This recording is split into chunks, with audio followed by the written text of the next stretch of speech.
Hola amigos. Hoy, which means today, hoy quiero presentar mi libro, Spanglish for Your Holiday. I'm really proud of this. Proud is a fantastica word. Listen to this, it's orgullosa. Love those sounds. So, orgullosa. I'm really orgullosa de este libro.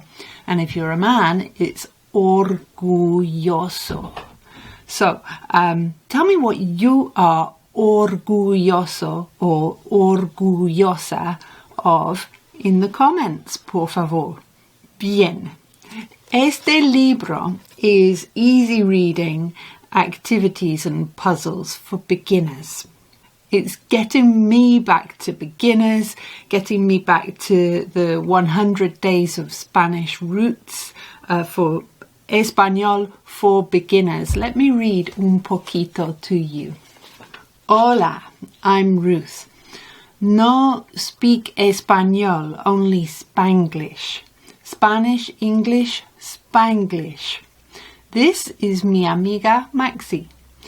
Maxi es Peruana, from Peru, but she lives in Nerja, near Málaga, en el sur de España. Hola Maxi, hola Ruth. You can use that español. You can say no español. You can say es mi amiga or es mi amigo if you're introducing a male. Es mi amiga, es mi amigo. You can use that. And you can say el sur de España. Por ejemplo, you could say el sur de España es fantástico. El sur de España es excelente. Continuamos. I don't live en Nerja. I live in Northumberland, en el norte de Inglaterra. I come to Nerja every year for mis vacaciones con mi familia. We normalmente stay en un hotel called Los Apartamentos Rosas. This is where Maxi works, and she has been mi amiga de vacaciones every time I have visitado. So let's look at some of those phrases. En el norte de Inglaterra. Yo vivo means I live. Yo vivo.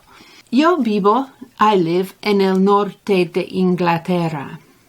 Where do you live? Tell me. You can say, yo vivo en el norte, el sur, el este, the east, or el oeste, the west, or en el centro, and then tell me the name of your country, de Inglaterra en mi caso. Then we have normalmente, which means normally. So you can tell me, or tell yourself, what these words mean. Completamente, finalmente, realmente, totalmente.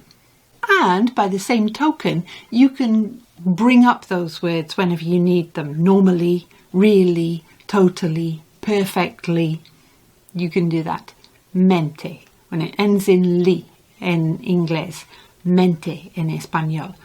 Continuamos con la última parte para hoy. Every evening, I meet Maxi, normalmente en el bar, to talk about this and that. My husband, Lee, and my stepdaughter, Elise, go to el gimnasio, opposite los apartamentos. Maxi's son, Diego, and my daughter, Izzy, generalmente play or conversan together. Okay. We could say juntos, that means together. Okay, conversan juntos or conversan together. Maybe you can remember juntos, juntos. No es difícil, ¿verdad? And verdad, that's a great word. It means true or right. So can you imagine a bear dad. Okay, a dad bear.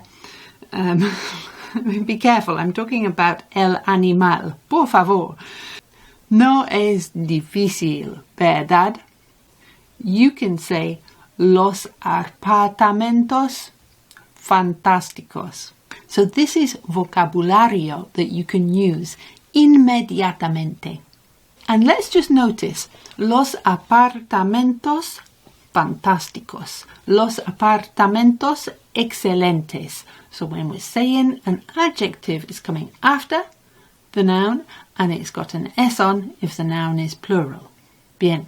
Última cosa. Now that's useful. Cosa means thing. So última cosa is the last thing. Última cosa para hoy, for today, para hoy, el gimnasio. That's the gym. Now when you get a G in Espanol, it makes a G sound like gracias. But if the next letter is an I or an E, it makes a H sound. So we have el gimnasio and we have generalmente. Okay? A giant is un gigante. So what do you think a general is? Un general. Bien.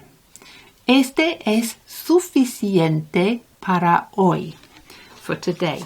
Spanglish for your holiday is really, realmente, gentle reading for beginners. It has plenty of activities, actividades. Do you like actividades?